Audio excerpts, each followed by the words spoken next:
نحمدہ ونصلی علی رسولہ الکریم۔ میرا جسم میری مرضی، اس کا مطلب کیا ہے؟ میرا جسم میری مرضی، میری آنکھ میری مرضی کچھ بھی دیکھوں، میرے کان میری مرضی کچھ بھی سنوں، میری زبان میری مرضی کچھ بھی بولوں، میرے دانت میری مرضی کچھ بھی چباؤں، میری زبان میری مرضی کچھ بھی چکھوں،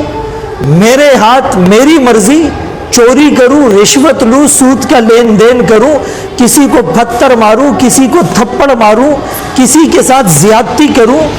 میرے پاؤں میری مرضی گناہ کے جس اڈے کی طرف جاؤں،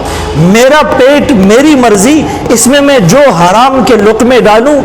میری شرمگاہ میری مرضی میں زنا کرتا پھروں، میری جیب میری مرضی اس میں حرام کے پیسے ڈالتا رہوں،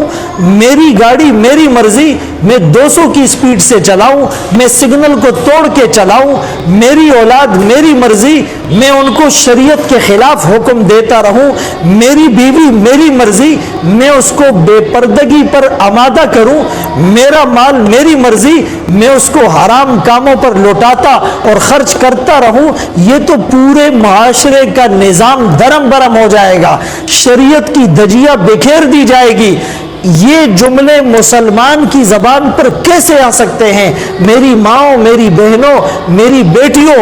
مسلم خواتین، رسول اللہ صلی اللہ علیہ وسلم کا نام لینے والیوں، امی عائشہ، حضرت فاطمہ رضی اللہ عنہما کی بیٹیوں، قرآن کریم کی حقانیت کو تسلیم کرنے والیوں، بیت اللہ کو اپنا کعبہ سمجھنے والیوں، خدا را سوچئے، غور کیجئے، ایک مسلمان کی زبان پر یہ جملے کیسے آ سکتے ہیں؟ ہمیں پیدا بھی اللہ نے کیا ہے، زندگی اللہ کی مرضی کے مطابق، آنکھیں میری ہیں، مرضی اللہ کی، کان میرے ہیں، مرضی اللہ کی، زبان میری ہے، مرضی اللہ کی، دانت زبان میری ہے، مرضی اللہ کی، ہاتھ میرے ہیں، مرضی اللہ کی، پاؤں میرے ہیں، مرضی اللہ کی، مال میرا ہے، مرضی اللہ کی، اولاد میری ہے، مرضی اللہ کی،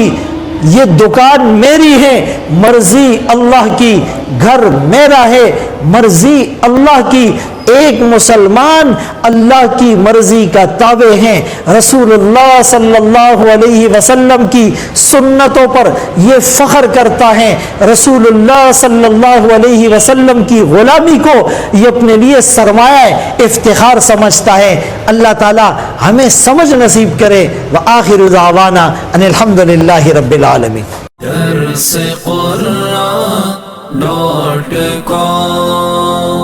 www.darsequran.com